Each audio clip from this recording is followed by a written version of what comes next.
En 15 ans d'émission VIP et près de 600 personnalités reçues, il est le seul à avoir décalé la date de l'émission parce qu'il devait aller tuer le cochon. Alors, laissez-moi vous dire que des excuses, j'en ai vu passer quelques-unes. Mais celle-là est la plus géniale qu'un invité m'ait donnée, parce qu'elle est vraie. Ce chef de cuisine, vous avez sans doute découvert dans MasterChef sur TF1, mais bien avant cela, il était déjà une star de la gastronomie et de la bistronomie aussi, un concept qu'il nous expliquera. Un accent béarnais, une faconde, une jovialité, une générosité, une convivialité aussi que l'on retrouve dans ces assiettes de ces restaurants parisiens, le comptoir, les avant-comptoirs, le Relais Saint-Germain. Merci de recevoir avec moi Yves Cantbord, qui rigole quand il m'entend parler des cochons. Non, mais c'est vrai en plus, cette histoire de cochons. C'est complètement vrai. Hein, vous êtes cuisinier, mais vous êtes aussi éleveur d'une quarantaine de cochons chez vous, là-bas, du côté de Pau. Oui, à côté de Pau, à l'Escar. Papa et maman avaient aussi une ferme, donc on a toujours été dans l'élevage. Et j'ai profité justement d'avoir cette culture d'agriculteur pour continuer, pour justement approvisionner mes établissements parisiens en noir de Bigorre. Alors, pas uniquement du cochon, hein, vous faites aussi du veau. Oui, on élève aussi des veaux. On fait un veau par mois. Après, il y a les haricots maïs, il y a les piments d'Espelette. Voilà, il y a pas mal de produits qui m'arrivent directement de mes terres. C'est papa encore qui s'occupe de ça. Et c'est vrai que pour moi, c'est gratifiant. Et surtout, je pense que je traite les matières premières de façon totalement différente. Parce que je sais qui c'est qui les a faites et comment elles ont été faites. Et en plus, quand c'est fait par son papa, ça y amène beaucoup d'émotions. Alors écoutez cet accent chantant béarnais qui va nous accompagner tout au long de l'émission. Quand vous êtes monté à Paris, il était plus dur que ça, l'accent. Il était à couper au couteau. Hein. Personne ne vous comprenait en fait, Yves. Ouais, je suis arrivé en 82 à Paris. J'ai eu la chance de rentrer à l'hôtel Ritz avec M. Constant et M. Leguet qui étaient les chefs. Et c'est vrai que mon accent est encore plus prononcé. Et on m'avait donné un petit surnom. Voilà, c'était Gourou. Pourquoi Gourou ? Parce que personne ne me comprenait. Ça, c'est pas mal. Alors, on va expliquer à nos téléspectateurs beaucoup de choses, hein, ce que vous faites, qui vous êtes. Mais on va d'abord leur expliquer comment une omelette peut changer la vie. Yves Cantbord, c'est quand même fou de se dire qu'une omelette a changé votre vie. Oui, une omelette m'a fait complètement changer d'orientation. Bon, j'ai commencé mon apprentissage à Pau dans un petit restaurant qui s'appelait Les Pyrénées. Oh, faut remonter plus avant que ça. Vous étiez à l'école comme n'importe quel gamin. 2 ans d'avance, je crois. Oui, 2 ans d'avance. Hyper doué, mais alors ne trouvant aucun sens à cette école. Donc papa vous sort de là et vous met en apprentissage. Voilà, tout à fait. Parce que papa connaissait que ce milieu-là. Mais je pense qu'il aurait pu me mettre en mécanique ou en plomberie. Je serais aussi allé, je pense. Voilà, il faut quand même connaître que papa avait une ferme et maman avait une charcuterie. Une charcuterie, voilà. Reprise par un de vos frères, que nous saluons au passage. Voilà, Philippe, qui a repris l'établissement familial. Puis l'autre frère, il a raté sa vie, il est docteur, donc on laisse tomber. Alors, et vous, il vous met en apprentissage. Oui, dans un restaurant qui était un restaurant simple de la ville de Pau, les Pyrénées, où on faisait des plats du jour et donc énormément d'omelettes. Et le jour de mon CAP, au tirage au sort pour réaliser le plat du CAP, je suis tombé sur une omelette. Donc, bien sûr, je savais les faire de façon exceptionnelle. Donc, j'ai fini premier de mon CAP. Donc, quand on finit premier de son CAP, on est qualifié pour les qualifications régionales du concours de meilleur apprenti de France. Aux qualifications régionales du concours de meilleur apprenti de France, au tirage au sort, je suis à nouveau tombé sur une omelette. Donc, j'ai à nouveau fini premier. Donc, j'ai été qualifié pour la grande finale à Paris, qui se passait à l'école Ferrandi. À l'école Ferrandi, en demi-finale, j'ai tiré au sort une fois de plus.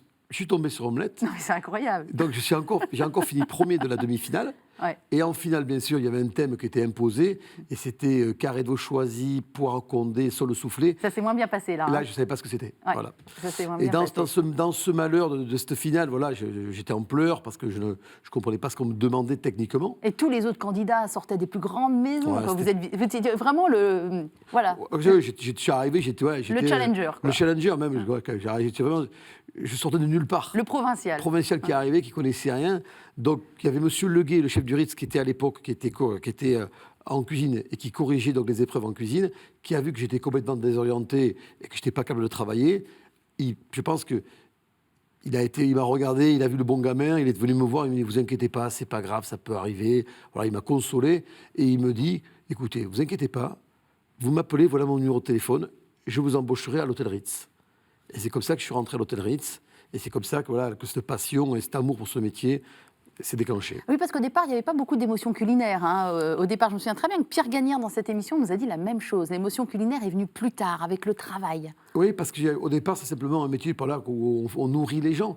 Et cette recherche des bons produits chez nous, dans le Béarn, on a la chance d'avoir une région qui est assez exceptionnelle, où tous les bons produits, c'est naturel, quoi. On ne se pose pas de question de savoir s'il y a d'autres produits. Donc pour moi, ce métier, c'était plus un métier pour avoir une forme de liberté. Voilà, c'était un métier alimentaire, ni plus ni moins. Et c'est à l'hôtel Ritz que j'ai rencontré une philosophie, que j'ai rencontré une façon de penser qui poussait les choses à l'extrême, où on nous permettait de jouer avec les éléments, de jouer avec les couleurs, de créer des assiettes, d'avoir une réflexion gastronomique. Et ça m'a énormément plu et ça a déclenché en moi cet amour et cette passion que j'ai pour la cuisine. Mais alors, qu'est-ce que votre cuisine, Yves Cantbord, nous dit de vous ? Ma cuisine, elle me dit de moi, je pense qu'elle est sincère. Voilà. Elle est sincère, mais elle n'est pas indifférente. C'est ce que je cherche le plus, c'est la sincérité, mais par contre que je ne sois pas indifférent. Il n'y a rien de plus déplaisant pour moi quand je vais voir un client qui me dit, quand je leur demande, ça s'est bien passé, qui me disent, ouais, c'était bien. Ça m'insupporte. C'est dur. Ça m'insupporte. Je préfère qu'ils me disent, j'ai pas aimé parce qu'il y avait trop d'assaisonnement, j'ai pas aimé parce que le mariage des saveurs ne me convenait pas, j'ai pas aimé parce que la cuisson que vous avez faite n'est pas à mon goût. Là, ça ne me dérange pas parce que justement, je rentre dans une discussion, dans une intégration personnelle, plutôt que de me dire, moi, c'était banal, mais c'était pas mal. Alors ça, je ne supporte pas.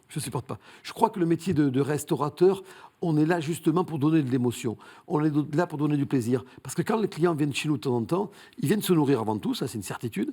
Mais des fois, ils viennent dans des conditions, oui, ils ont passé une journée qui était stressante, ou familialement ou professionnellement, il y a eu des petits problèmes. Donc, ils n'arrivent pas foncièrement dans un état de décontraction, de joie. Voilà. L'important pour moi, c'est justement que je leur fasse oublier tout ça, que je leur fasse penser à autre chose, que je leur amène une émotion, que je leur amène à se poser des questions. Et qu'est-ce que c'est que ça ?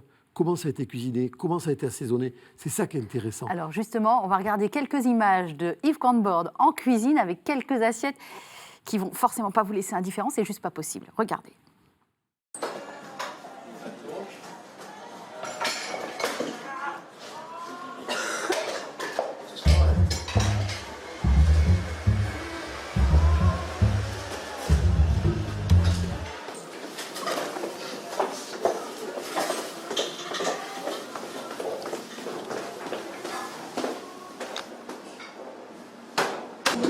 Donc avant que ça parte en salle, c'est toi qui mets vraiment la dernière finition. Chacun, c'est la finition, c'est une forme de hiérarchie, quoi. Chacun a un rôle précis, quoi. Tout le monde a ce qu'il a à faire, et c'est moi qui valide. C'est toi qui as le final cut, comme on dit à Hollywood. Je valide l'envoi. Qu'est-ce que c'est là ? Là, c'est un thon. C'est un thon rôti bleu, légumes de saison, avec. À la base, on est sur un petit pistou. Et après, agrémenté, voilà, du goût. Tu vois, du goût et du croquant. Je pense que l'acide est un exhausteur de goût. L'acide relève, l'acide donne envie. Ça, c'est l'examen de chercheur. C'est que l'acide et la mer, l'acide et la mer, souvent, tu vois, quand on parle d'acide et la mer, ça peut être compris de façon péjorative.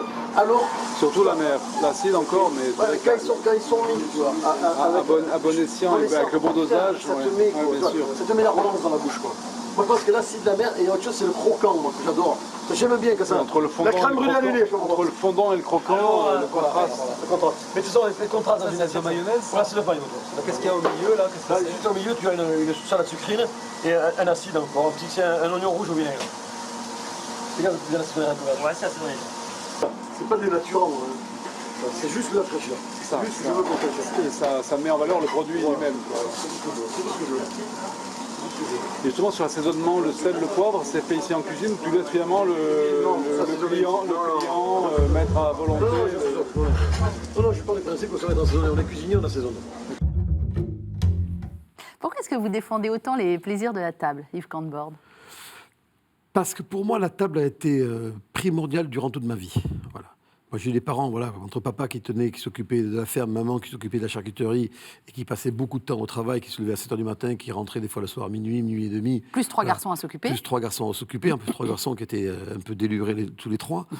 Les moments les primordiaux, les moments vraiment où j'ai eu du partage, où j'ai pu parler avec mes parents, où j'ai pu communier avec eux, ça a toujours été les moments de la table. Ça a été le matin au petit déjeuner, parce qu'on prenait le petit déjeuner avec eux. Voilà. Et après, le soir, on les attendait. Voilà, on arrivait à dîner avec eux systématiquement, et bien sûr le dimanche midi. Le dimanche midi, ils finissaient leur travail vers 14h, 15h, on se mettait à table et on était capable de rester à table jusqu'à 23h le soir. Ouais. Voilà, parce que c'est ces moments-là, justement, où on s'exprimait, où il y a une forme d'égalité. Voilà, c'est toujours très difficile souvent de parler à ses parents, parce que on les voit toujours très rapidement entre deux portes. Et je trouve que dès que tout le monde s'assoit, voilà, tout le monde se pose, tout le monde se respecte. Voilà, en plus, on partage toujours un repas qui a été fait soit par papa, soit par maman, et même des fois par nous. Donc il y a une forme de discussion, d'échange positif qui se met en place. Et tout le monde se livre, on ose. La table, pour moi, c'est le moment où on ose. Vous êtes passé par des grandes maisons. On a cité le Ritz, il y a également la Marée, le Crillon, la Tour d'Argent. Et pourtant, la course aux étoiles, ça ne vous intéresse pas?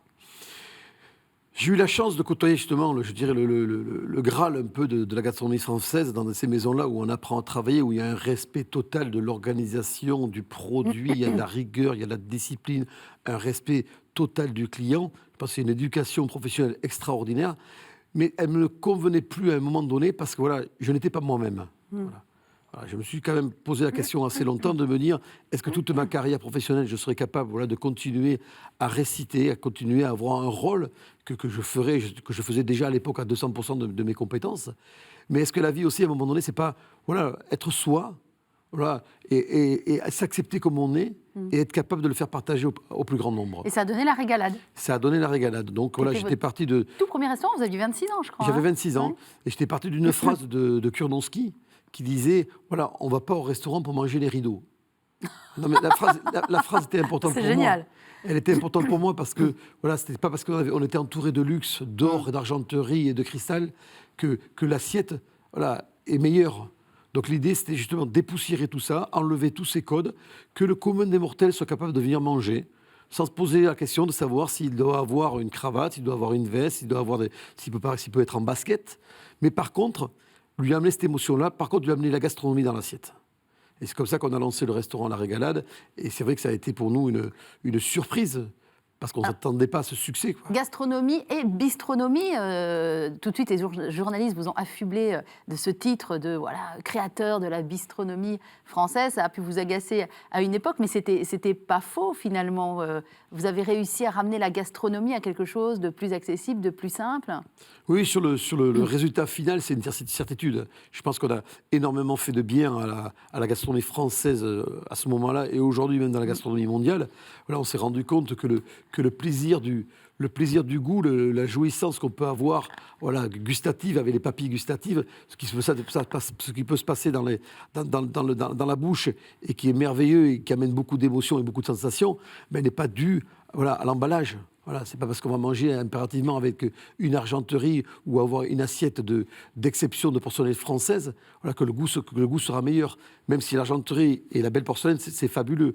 Mais c'était de se dire, on va tout faire pour que les gens, en toute simplicité, aient une émotion et une profondeur gastronomique. Alors, j'ai dans mes mains là 2 de vos livres, parce qu'évidemment, comme tout grand cuisinier, vous avez des livres de recettes que vous nous proposez. Là, j'en ai 2. J'ai simplement Bistrot, des nouvelles recettes pour tous les jours. Et j'ai sur le zinc, le retour du hors-d'œuvre. Et il y a une citation de Jean-François Revel, mais je ne vais pas vous la livrer maintenant. On va d'abord entrer dans la séquence Maître mot.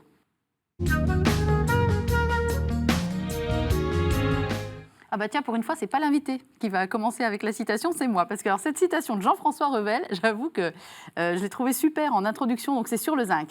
Jean-François Revel, dans un livre qui s'appelle « Un festin en paroles », qui est sorti en 2007, dit ceci. « Souhaitons que la restauration française secoue enfin sa paresse et réintègre le noble courant de la civilisation. » Alors là, on se dit de quoi le noble courant de la civilisation des hors-d'œuvre qu'elle n'aurait jamais dû déserter.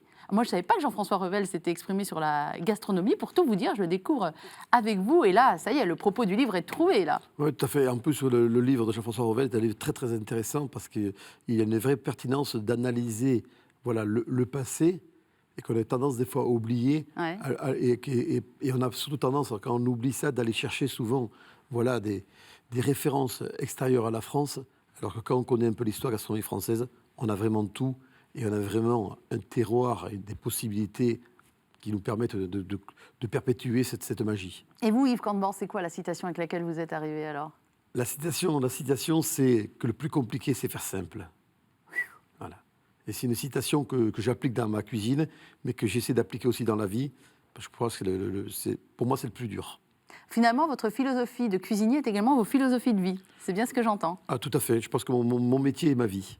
D'accord. Mon métier est ma vie, mais mon métier est un métier de respect, c'est un métier d'investissement, c'est un métier où on doit avoir une philosophie de fonctionnement vis-à-vis de nos équipes de cuisine, vis-à-vis de nos clients, qui sont proches de la façon dont on doit se comporter dans la vie. Alors moi, je me suis quand même posé une question quand je vous ai vu sur TF1. Vous avez fait 4 ans de Masterchef. C'est une expérience qui vous a plu déjà? C'est une expérience qui a été très enrichissante, très enrichissante, très étonnante, parce que c'est un monde que j'ai découvert, et qui m'a apporté beaucoup de choses et qui m'a fait aussi ouvrir les yeux sur d'autres choses qu'il faut peut-être modérer et ne pas faire. C'est-à-dire? C'est mystérieux tout ce que vous nous dites. Non, c'est-à-dire que c'est vrai on est toujours un peu dans un excès. Voilà, la télé, surtout ce TF1, peut-être aller très loin dans leur démarche de ce fameux jeu Masterchef. Là, c'est vrai que quand on est pris dans l'organisation, des fois c'est un peu difficile d'avoir le recul nécessaire instantanément pour voir ce qui se passe. Et c'est vrai que l'utilisation des fois de l'humain peut être compliquée. Oui, je comprends. Elle est tellement facile et tellement compliquée. On vous avez déjà vu, cela dit, sur France 2 dans Télématin. Oui. Et je signale dès à présent que vous retrouverez Yves Cantbord sur France 2, sans doute à la rentrée de 2018, dans une émission qui s'appelle À table, en prime time, plusieurs émissions, où vous allez nous expliquer comment acheter notre repas, et puis peut-être comment le cuisiner aussi, quoi. Ouais, vous accompagner un petit peu. Voilà, c'est une émission très prévenante, c'est une émission où on essaie de sensibiliser justement des familles, de mieux se nourrir. Sans compliquer les choses, sans monter les budgets financiers, voire les limites de baisser les budgets financiers, mais peut-être de remettre un peu la main à la pâte, peut-être tout simplement de recuisiner et de dire que cet acte de cuisiner est un acte citoyen et surtout c'est un acte que ça doit être on doit en faire un jeu. Parce qu'on sait très bien que quand on joue, on est heureux. Puis c'est un acte d'amour aussi. Et c'est un acte d'amour. Et je pense aussi que ce qui est très important, c'est de sensibiliser les gens que quand même le premier des médicaments pour être en bonne santé, c'est ce qu'on mange. Alors, je disais, juste pour rebondir sur TF1, moi j'avais été un peu surprise de vous retrouver là. Vous y étiez tout à fait à votre place, mais c'est vrai qu'on était sur une chaîne où les annonceurs sont plutôt des annonceurs agro-industriels. C'est à l'inverse de ce que vous défendez. Vous êtes sur les marchés, vous défendez les petits producteurs, vous allez les chercher à l'autre bout de la France, dans les coins les plus paumés possibles, pour défendre la qualité de ça. Ça n'a pas dû être facile à gérer, j'allais dire presque philosophiquement parlant, quoi.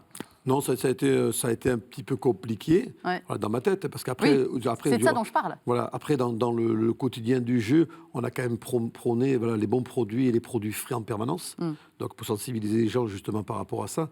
Mais c'est vrai qu'après, c'est toujours très compliqué, je pense, d'avoir une éthique à 100% par rapport à des grosses émissions comme ça. On est obligé de subir des choses qui vont un peu en contresens de ce qu'on pense. Alors, comme tous les 600 et quelques invités qui sont venus dans VIP, je vous ai demandé d'amener un objet Yves Cantbord. Et alors, je suis toujours très surprise et très curieuse de découvrir ces objets en direct en même temps que vous, chers téléspectateurs. Voici donc notre séquence complément d'objets. Ah, il va falloir le sortir du chapeau, mais là, en l'auguste, c'est plutôt... Non, c'est une Bible. C'est une Bible, c'est ma Bible. C'est une Bible de cuisine. Voilà. C'est une Bible de cuisine, c'est Auguste Escoffier. Ah, j'allais y venir, Auguste Escoffier, le guide. C'est le guide culinaire. Voilà, c'est le guide culinaire. C'est the livre de cuisine. Ça a été le premier livre de cuisine officiel, non? Non, pas le premier livre officiel, mais c'est le livre de cuisine qui a changé la vision de la cuisine du 19e siècle. Auguste Escoffier, c'est quelqu'un qui a été contemporain à son époque, qui a compris qu'il fallait dépoussiérer un peu, qu'il fallait complètement dépoussiérer un peu l'environnement culinaire, que le consommateur était en train de changer aussi. Voilà, que le consommateur avait besoin déjà de plus d'onctuosité, de plus de légèreté. Donc il a osé de reprendre tous les grands classiques d'Antonin Carême, d'Urbain Dubois, de Gouffet, et les réécrire de façon beaucoup plus légère, beaucoup plus onctueuse et contemporaine. Et aussi, pour nous les cuisiniers, ça a été très important, il a complètement changé notre façon de travailler. Bah oui, c'est lui qui a organisé les brigades et les parties, Escoffier. Tout à fait. C'est lui qui a mis en place tout ça, qui s'est rendu compte que c'était une phrase d'Auguste Escoffier, c'était plutôt que travailler seul pour aller vite, mieux vaut travailler ensemble pour aller loin. Voilà. Et donc, c'est vrai qu'il nous a complètement modifié nos comportements de cuisinier. On a appris à travailler la main dans la main. Et de façon, là, quand il y avait une assiette, mais il y avait 10 personnes qui intervenaient dans l'assiette, plutôt que ce soit une personne qui fasse l'assiette de A à Z. Et il avait des précurseurs aussi un peu du travail à la chaîne. Ouais. Parce qu'en finalité de tout ça, c'est qu'ils étaient capables de produire beaucoup plus de qualité, voilà, et surtout d'en produire beaucoup plus. Alors moi, en découvrant ce livre magnifique que vous signez avec Christian Constant, La cuisine d'Auguste Escoffier, chez Michel Lafon, qui est vraiment dans la série Beau Livre, mais qui est aussi un livre de cuisine et Oui, de c'est un livre de recettes. cuisine, totalement. Mais alors, dans l'introduction, vous nous parlez d'Escoffier, de qui il était. Et Escoffier, il ne voulait pas du tout être cuisinier, il voulait être sculpteur. Oui, tout à fait. Ouais. Et finalement, combien de grands chefs ont, entre guillemets, raté leur vocation initiale pour finalement se révéler totalement dans un art qu'ils n'avaient pas envisagé? Oui, mais c'est quand même des arts manuels. Voilà. On a plusieurs collègues aussi Oui. qui sont comme ça, mais ça reste quand même l'acte de la main. Non, mais Guy Martin voulait être rockstar. Pierre Gagnère, il ne savait pas bien, mais c'était pas cuisinier. Enfin, c'est fou quand même. Et oui, mais je pense qu'on revient souvent là.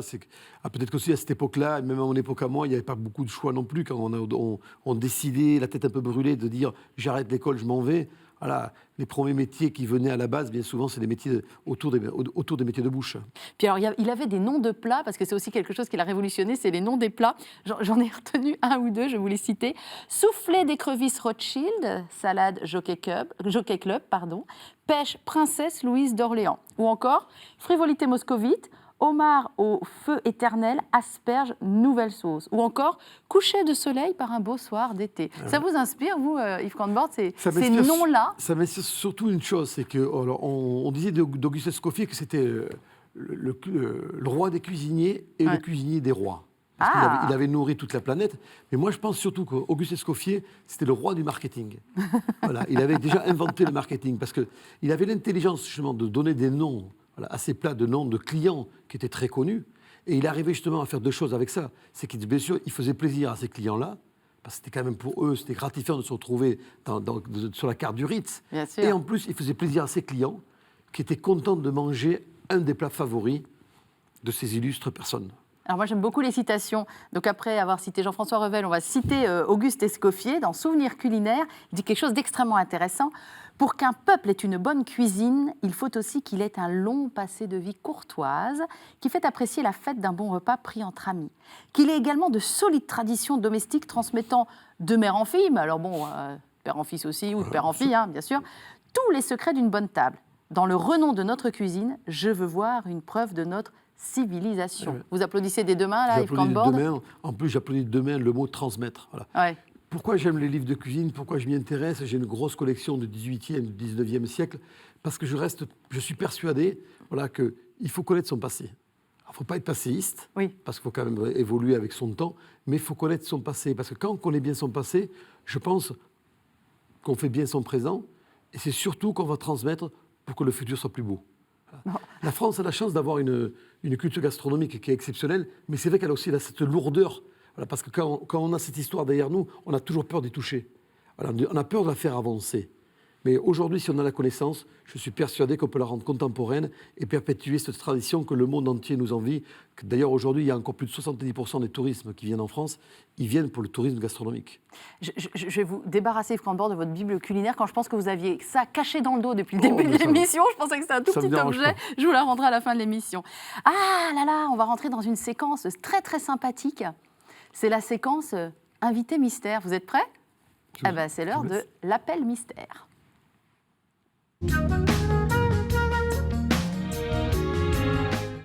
Alors, pour ce coup de fil inattendu, invité mystère, êtes-vous en ligne? Je suis en ligne. Comment ça va? Ça va très bien. Voilà, vous avez écouté, vous êtes en ligne depuis un petit moment, vous n'avez pas entendu toute l'émission, mais quand même une petite partie. Donc là, le jeu, Yves, c'est de reconnaître qui c'est. Donc posez-lui des questions à cet invité mystère. Bonjour. Bonjour Yves. Donc je pense qu'on doit se connaître. Oui, on se connaît pas mal. C'est bizarre parce que je ne reconnais pas la voix. Et pourtant, en général, les sons de voix me sont très familiers. Je suis un peu enrhumé. Alors que on se vous voit ou on se tutoie au quotidien? On se tutoie. On se tutoie, donc on est proches. Oui, en lointain géographiquement, mais on se voit. Ah, mais ça y est, j'ai souvent. envie de reconnaître la voix. Alors, qui est-ce? Jacques Ferrandez. Mais Bravo. oui, bravo, Oh, Yves, tu as l'oreille. tu as j'ai pas reconnu la voix au départ, j'étais surpris. Alors, qui est Jacques Ferrandez? Il faut quand même nous expliquer. C'est un phénomène. À la base, on peut dire que c'est un phénomène. Mais expliquez-nous qui il est. Ah, déjà, c'est une rencontre. Ouais. Voilà. Le plus important pour moi, c'est une rencontre. C'est une rencontre qui est. C'est un ami, Sébastien Lapac, un journaliste littéraire, qui nous a fait nous rencontrer. Et voilà, j'étais fasciné un peu par le. Je connaissais à peine Jacques de nom et j'avais à peine lu honnêtement ce qu'il avait fait avant en BD. Voilà, ça. Donc quand Sébastien m'a dit tu vas le rencontrer, donc je suis allé en courant boulevard Saint-Michel acheter tout ce que Jacques avait fait. En BD. Et voilà. j'ai passé 4 jours à lire tout ce qu'il avait fait. Ouais. Et j'ai trouvé ça juste exceptionnel. Voilà. Je ne sais pas s'il y a des gens qui ne connaissent pas Jacques, je vous promets qu'il faut aller lire les BD, tout ce qu'il a écrit sur l'histoire de l'Algérie. C'est juste, moi je trouve que c'est... Puis il y a un Camus là en ce moment. Il est en train de sortir un Camus. Voilà. Il est sorti le Camus, hein, Jacques. Oui, il est sorti à la fin du mois de septembre. On en reparlera en fin de coup de fil. Mais alors, il faut savoir que vous cherchiez, Yves, quelqu'un pour... Voilà. Vous aviez l'idée de faire de la BD culinaire, Alors, ce qui est quand même pas anodin. Comment vous avez réagi, Jacques, quand il est venu vous chercher pour faire des BD avec lui, vous emmener dans toute la France, en goguette, pour aller voir tous ces producteurs?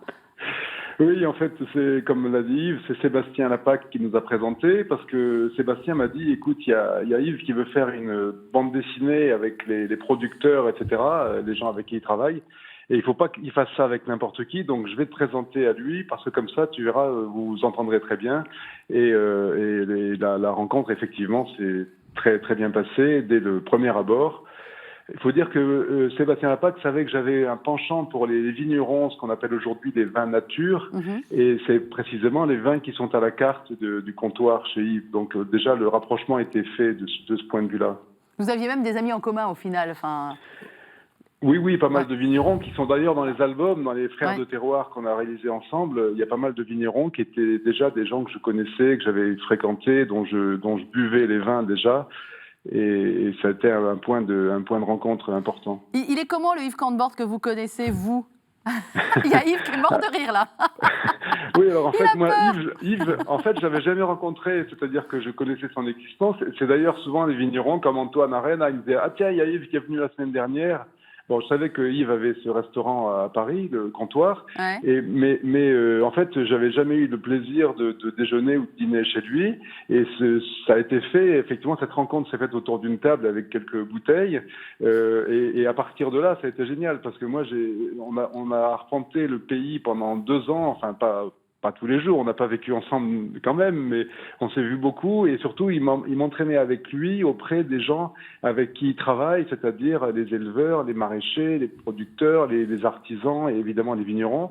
Et ça a été génial, parce que moi j'ai appris plein de choses sur ces métiers, et tout à l'heure Yves parlait de la transmission, il y avait quelque chose d'incroyable qui était ce besoin et cette envie, et ce plaisir aussi de tous ces producteurs de transmettre ce qu'ils savent, leur métier, leur travail, ce que Yves appelle l'intelligence de la main, c'est-à-dire c'est pas parce que c'est des métiers manuels que les gens sont dépourvus, vous voyez, de réflexion, d'intelligence et de vision, et même de vision à long terme. Alors, et ça, c'était très instructif pour moi. Ça a donné 2 sublimes albums, Frères de Terroir, Carnet de croqueurs 1 et 2, donc, qui sont... Alors, j'adore votre trait, j'aime énormément, je comprends que Yves, vous y êtes complètement craqué. Hein. C'est magnifique. Et alors, ce dont je vous remercie infiniment, Jacques, c'est d'avoir filmé ces moments-là. Parce que les images qu'on a vues en début d'émission, j'ai dit à Yves, il y a votre éditrice qui nous a filé les images, etc. Mais c'est vous qui les avez filmées, ces images. Et on va en revoir d'autres, là, tout de suite. Alors là, vous êtes avec un chien truffier et sa propriétaire. Tiens, je vous laisse faire le lancement, Jacques. C'est vous qui lancez le sujet. On était à Gramenon, qui est justement un domaine dans la vallée du Rhône, qui est une amie, Michel Laurent, qui est vigneronne et que je connais depuis très longtemps. Et Yves m'a dit, tiens, on va aller chercher la truffe à Gramenon. Et là, il y a une dame qui s'appelle Monique, avec sa chienne qui s'appelle Fanny, et on va voir un peu comment elle travaille pour pour récolter les truffes. Alors, le lancement est fait, on regarde. Allez, doucement, hein? La porte. Très bien, très bien. Là, vous voyez, c'est bien gros, ça. Oh là oui, Ouais. Si on peut appeler ça une pas grosse- mal quoi.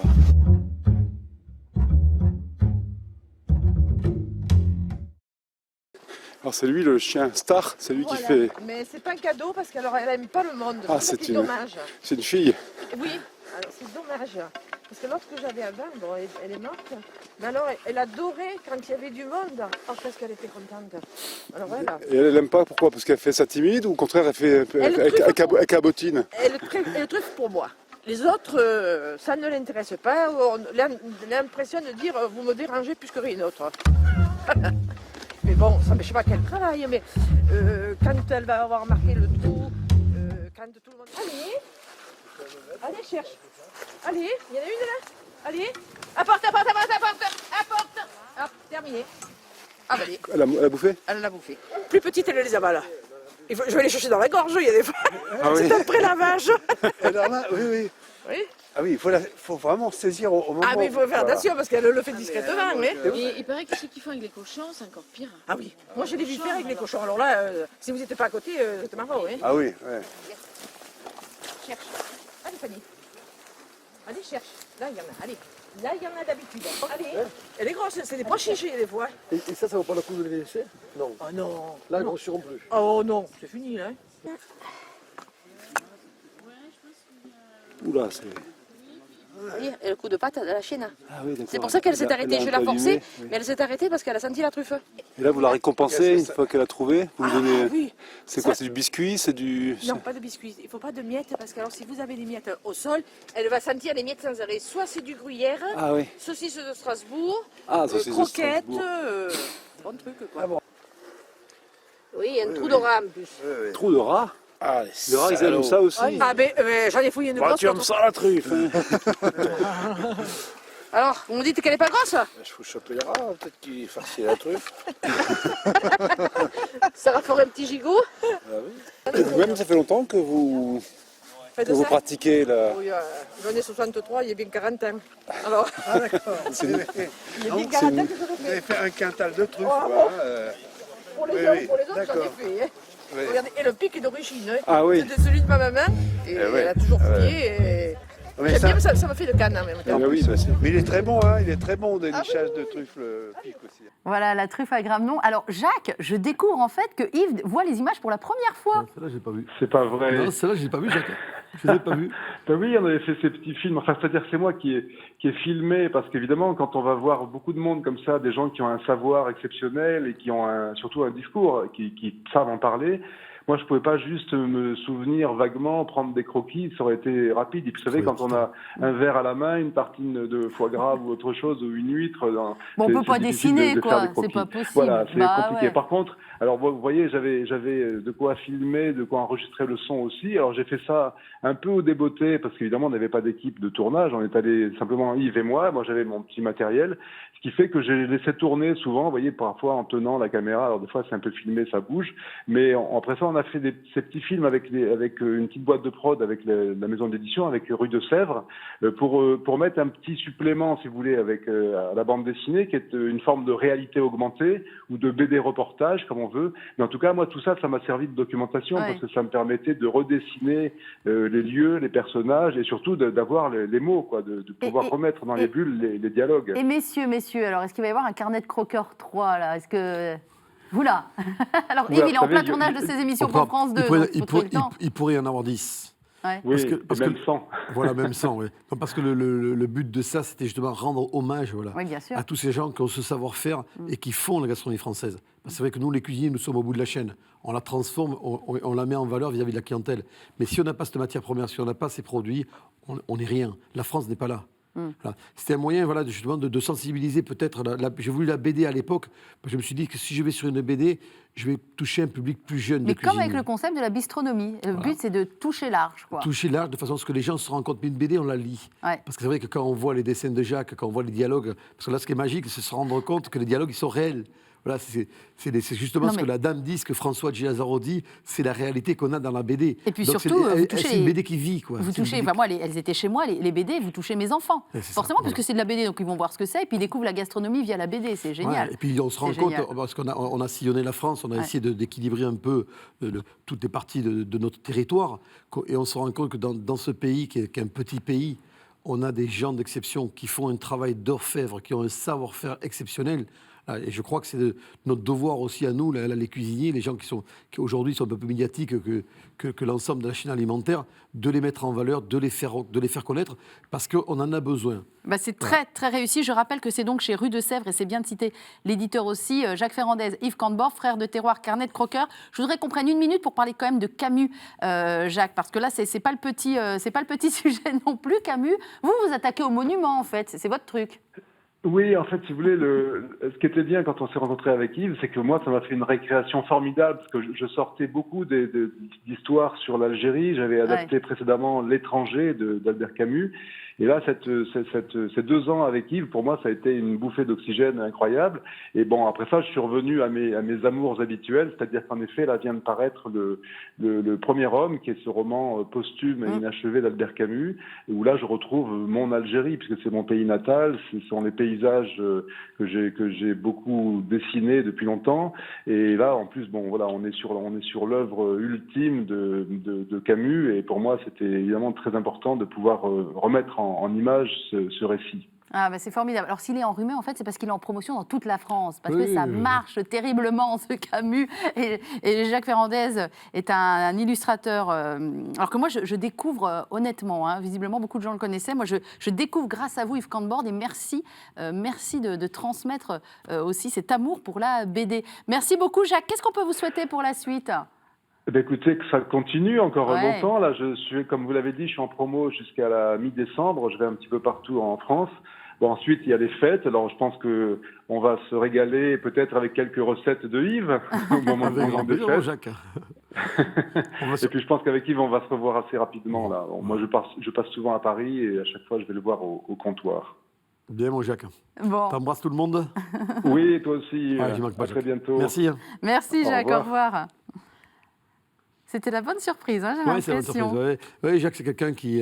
c'est une très belle rencontre de la vie. Alors, on s'est rencontrés il n'y a pas si longtemps que ça. Oui. Mais c'est quelqu'un qui a une passion et un amour pour son métier, et aussi qui a cette sensibilité qui me touche par rapport au respect de la matière première, de l'environnement, du travail bien fait, du savoir-faire. Et donc, c'est complètement les valeurs qu'on essaie de prôner au quotidien. Je regarde cette Bible de la cuisine, le guide culinaire d'Escoffier, et c'est vrai que ça ressemble à une Bible. Mais il y a dans la Bible, mais qu'est-ce qu'il y a comme repas ? Il y a énormément de nourriture. Est-ce que finalement, la nourriture, elle a un côté spirituel pour vous, Yves Cantbord ? Je pense que la nourriture a un côté spirituel, c'est une certitude. C'est parce qu'il se passe des choses qu'on ne peut pas arriver. La cuisine a un côté spirituel. Voilà. Parce qu'il y a des moments, il y a une alchimie qui se passe qu'on ne peut pas maîtriser. Alors, parce que c'est vrai que normalement, on a des recettes, c'est assez terrien, c'est assez précis, et sauf que quand on touche la matière ou qu'on va manger une matière, on a une émotion qui nous arrive, qui est une émotion qu'elle était d'une telle subtilité, et surtout elle n'est pas maîtrisée, elle est en vie, elle vit, et on l'apprécie sans comprendre. Vous avez été élevé dans la religion catholique particulièrement ? Oui, j'ai été élevé dans la religion catholique.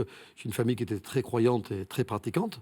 Là, j'ai été, bien sûr, baptisé, j'ai fait ma confirmation, j'ai fait mes communions, j'ai été enfant de cœur, j'ai été jeune témoin du Christ, j'ai été témoin aîné. Là, c'est quoi ça, jeune témoin du Christ ? Je ne connais pas. C'est après, quand on était enfant de cœur, c'était des clubs qui étaient faits par la paroisse, qui étaient faits par notre abbé Dominique Maillasserre. Je ne sais pas si Dominique nous entend, mais je le salue parce que c'est quelqu'un qui a été important aussi par rapport à toute ma vie. Là, on se réunissait entre jeunes et on essayait de faire des réunions de réflexion, de spiritualité, et surtout on essayait de se mettre au service de nos citoyens, c'est-à-dire de mettre au service de la ville de Pau, des personnes dans la ville de Pau qui étaient en difficulté ou qui avaient besoin d'aide. On avait créé ce petit club, et c'est vrai que c'était intéressant parce que ça nous permettait en permanence de penser aux autres, ça nous permettait en permanence d'avoir des réflexions pour venir en aide aux gens qui n'ont peut-être pas tout le temps la chance qu'on avait nous. Et qu'est-ce qu'il en reste de cette foi d'enfant, d'adolescent ? Est-ce que c'est une foi qui est devenue adulte ? C'est une foi qui est devenue adulte à travers mon métier, je pense.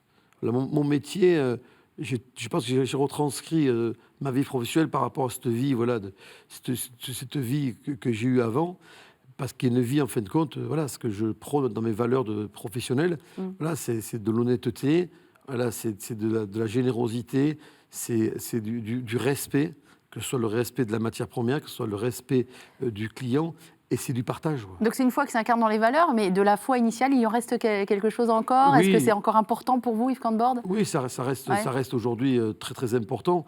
Voilà, parce que je continue à aller régulièrement donc, le dimanche à la messe, et c'est des moments, pour moi, c'est des moments où j'ai une forme de recueillement avec moi-même. Voilà, par exemple, j'arrive de plus en plus maintenant à avoir besoin d'isolement, voilà, de recueillement, que je vais soit aller chercher dans une église, soit sur des chemins. Et je pense que ressort en moi, voilà, toute cette éducation catholique que j'ai eue, qui me permet bien des fois de faire la paix avec moi-même. Et d'être dans une intériorité aussi. D'être en intériorité, d'être dans une réflexion, de bien souvent aussi avoir la lucidité de me rendre compte, voilà, avec toutes les difficultés que ça peut amener, la chance que j'ai, voilà, d'aller peut-être plus vers les autres, de m'ouvrir plus vers les autres et d'accepter de plus en plus les différences et d'accepter aussi, voilà, qu'il peut y avoir des différences intellectuelles, qu'il peut y avoir des différences physiques, qu'il faut savoir aller dans le sens que tout le monde peut avoir sa place avec le bon équilibre du respect des uns des autres. À l'heure où nous enregistrons cette émission, il y avait une information qui est tombée ce matin qui disait que le pape François avait reçu des pauvres de toute l'Europe. Et évidemment, où est-ce qu'il les a conviés? Il les a conviés à table. Ça rejoint ce que vous disiez tout à l'heure. C'est à table, finalement, que beaucoup de choses se passent. Oui, parce que je pense que c'est un acte de communion. C'est un vrai acte de communion. Et c'est un acte où il y a une forme d'égalité. C'est pour ça que la table a toujours été pour moi un lieu très important. D'ailleurs, je ne fais pas une réunion sans me mettre à table. Alors, je ne fais pas grand-chose de ma vie sans la table. Ah là là, il va falloir qu'on fasse une réunion ensemble, je pense, Yves Cantbord. Mais parce que je pense que ça nous met dans cette forme de partage, ça nous met dans cette forme de décontraction qui permet aux uns aux autres d'être soi-même. Et aujourd'hui, le plus difficile, c'est rester soi-même. Restons simples. Et c'est un grand cuisinier qui nous dit ça, et un phénomène médiatique aussi, donc ça a tout son poids. On va rester à table, justement. Voici le questionnaire inattendu.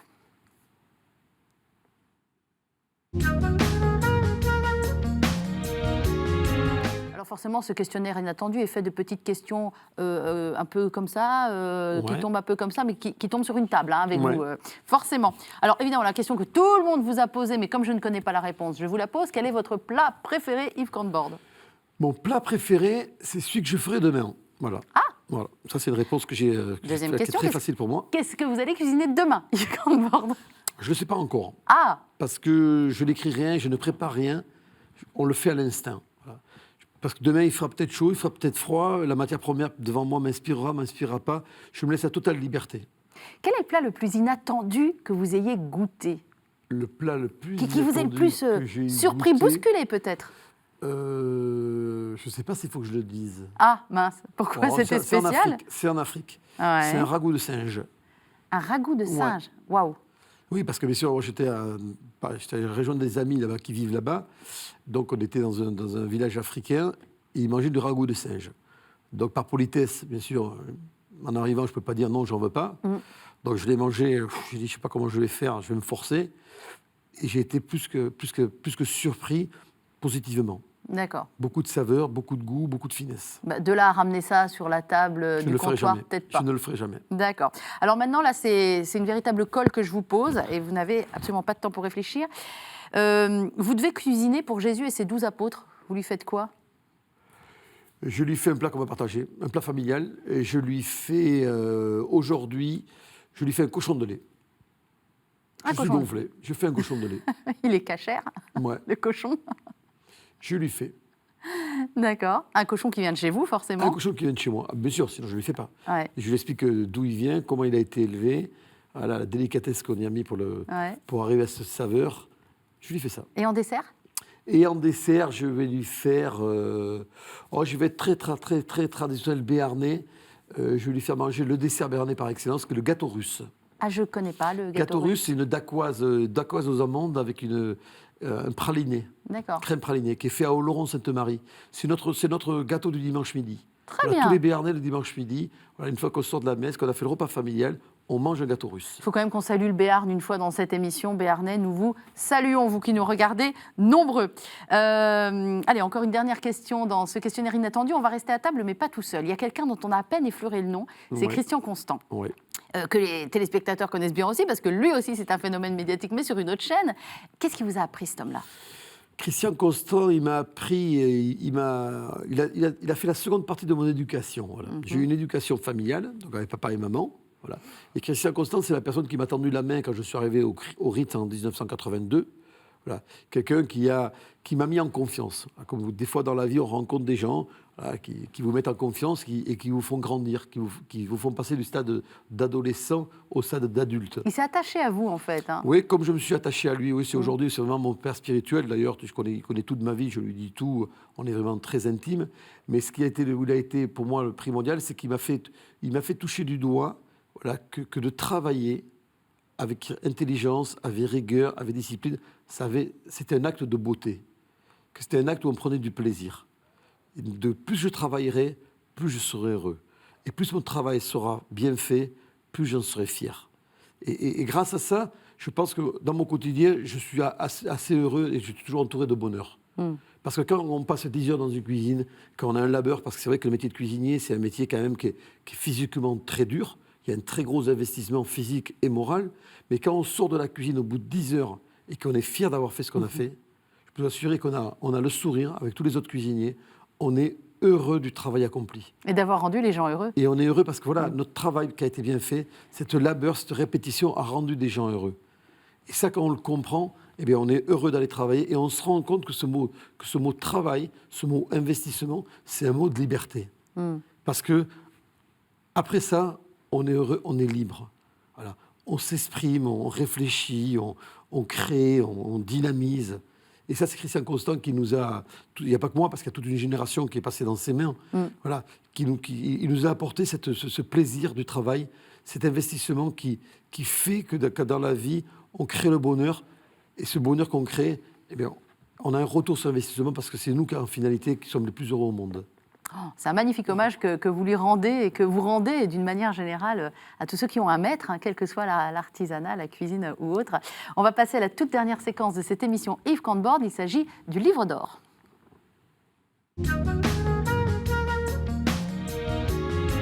J'ai tellement de livres, il y en a quelques kilos là. Alors, l'idée du livre d'or... Oui. Hop, je vais disparaître sous les livres.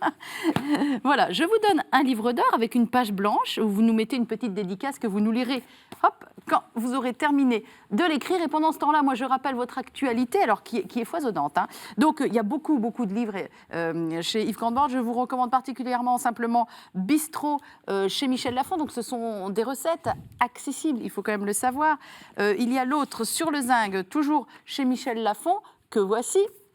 Évidemment, celui dont je vous parlais, une autre Bible finalement d'Auguste Escoffier, revue par Christian Constant et Yves Cantbord, encore chez Michel Lafon. Donc là, on est vraiment dans la série beau livre. Il est parfaitement accordé d'ailleurs avec le décor de VIP. Il est parfait ce livre. Voilà, le voici pour les fêtes de Noël, c'est parfait. Alors celui-là, je vais être obligée de lui rendre puisque c'est sa Bible à lui et ça, il ne va pas nous le donner. Et puis bien sûr, les Frères de Terroir, carnet de croqueurs 1 et 2, Jacques Ferrandez et Yves Cantbord que voici. Et je vous assure que ça marche très bien avec les enfants aussi. Alors, voyez, je vois la page blanche. Il y a une immense page blanche. Ah non, ça, c'est pas vous. Il vous est tout. Non, je suis de l'autre côté. Qu'est-ce que vous avez écrit? Alors, ça m'intéresse. Au milieu de la page. J'ai tout simplement merci. Ah Voilà. On oublie bien souvent de dire merci. Et qu'est-ce que c'était la phrase de tout à l'heure? Le plus dur, c'est de faire simple? Non, Ouais, c'était comment? le plus compliqué, c'est faire simple. Le plus compliqué, C'est faire simple. c'est de faire simple. Je pense que le mot merci, il ne faut pas l'oublier. Et on a tendance, beaucoup de gens ont tendance à l'oublier. Un petit merci fait un grand bonheur. Quel est le plus beau merci que vous ayez reçu, vous, Yves? Parce que vous en voyez passer du monde quand même, aussi bien dans vos cuisines. Le plus beau merci que j'ai reçu, c'est quand mon papa et ma maman me le disent. Voilà. Quand ils Vos me parents vous disent voilà. merci? Oui, ça arrive. Voilà, merci pour des choses que je vais faire pour eux ou par rapport à mon comportement. Le merci de papa et maman, c'est le plus beau des merci qui existent. Merci pour la fidélité d'aller les voir dans le Sud tous les 15 jours, malgré une vie qui est quand même, il faut quand même le dire, la vie d'Yves Cantbord, c'est des tournages d'émissions, c'est les restaurants, mais c'est une belle vie. Non, c'est les livres. Non, je ne vais pas me plaindre de ça parce que ce qui m'arrive à moi, c'est exceptionnel. Et je me rends compte tous les jours que cette joie que j'ai de faire ce que je fais. Donc, je pense que c'est une vie qui est juste exceptionnel, juste magique. Il ne faut surtout pas que je m'en plaigne. Parce que je suis très content et personne ne m'oblige de le faire. Qu'est-ce que ça pourrait être la suite de votre vie, là? Parce que il y a encore quelques bonnes dizaines d'années qui vous attendent. Yves, Oui, comment vous envoyez? Parce que, par exemple, vous n'êtes pas présent à l'international. D'autres confrères ont fait ce choix d'être présent à l'international. Vous, par exemple, ce n'est pas une option, j'ai l'impression. Non, ce n'est pas une option parce que j'aime trop mon pays. Je suis amoureux fou de la France et je ne la connais pas assez. Et c'est vrai que je pourrais me diversifier à l'international, je préfère rester en France. On vous l'a proposé, j'imagine. Oui, on me l'a proposé, on me le propose encore régulièrement, mais ce n'est pas quelque chose qui m'intéresse. J'adore voyager, j'adore aller rencontrer d'autres civilisations, d'autres cultures, voilà, ça me plaît énormément parce que c'est enrichissant, mais je n'ai pas envie de m'installer là-bas. Vous n'avez pas ce goût-là? Je repense à Thierry Marx quand il était ici, lui, il est complètement Oui, Thierry, Japon. Oui, tout à fait. Pas que Japon, mais il est très Japon, par exemple. Vous, il n'y a pas un autre pays comme ça qui... Non, le Béarn prend toute la place, alors. Le Béarn et la France, et je pense que voilà, c'est de mon devoir, et il faut vraiment qu'on se batte pour garder ces valeurs françaises. Je pense que c'est mon devoir d'essayer de transmettre encore au plus grand nombre, de continuer au quotidien. Malgré tous les scandales liés à l'industrie agroalimentaire, les œufs au friproni, les je ne sais quoi encore, la vache folle. Il faut faire toucher du doigt que tous ces scandales-là, justement, s'ils sont là, c'est que c'est les hommes qui l'ont fait. C'est les hommes qui les ont fait parce qu'on a été dans une course financière. Peut-être revenons à des choses saines, des choses sincères. Remettons le bon sens paysan au centre de la place. Et peut-être qu'on se portera mieux, qu'il y aura peut-être plus de joie et moins de misère. Eh bien moi, je dis que tant que la gastronomie est entre les mains de chefs et d'hommes comme vous, Yves, on est sauvés. Moi, je vais vous dire merci, puisque vous avez dit que c'était un très joli mot. C'est un des mots, sans doute, les plus importants de la langue française. Merci d'avoir trouvé du temps dans cet emploi du temps compliqué. Je vais vous laisser retourner aller tuer le cochon. Ouais. Non, il y a 4 séquences par an, quand même. Il y a 4 séquences par an. Il faut arriver à se glisser dans les 4 séquences par an. Qu'est-ce que je vous souhaite? D'abord, un bon anniversaire, parce que c'est dans quelques jours. Ça, c'est fait. 7 décembre. Je vous remercie. Anniversaire d'Yves Cantbord. Et qu'est-ce qu'on peut vous souhaiter pour la suite? Non, que ça continue. Voilà, qu'on garde cette joie et cette bonne humeur. Je pense que c'est la chose la plus importante pour moi. Voilà. Malgré les difficultés, parce qu'on est tous pareils. On a chacun notre côté de blues de temps en temps, nos déceptions, parce que voilà, c'est la vie. Et je pense qu'il faut passer au-dessus et garder le côté positif, d'avancer avec les autres, en essayant justement de rendre le plus grand nombre possible de gens heureux. Merci infiniment pour cette joie, cette bonne humeur et tout ce que vous avez dégagé dans cette émission. Merci Yves Cantbord, à bientôt. Merci au revoir.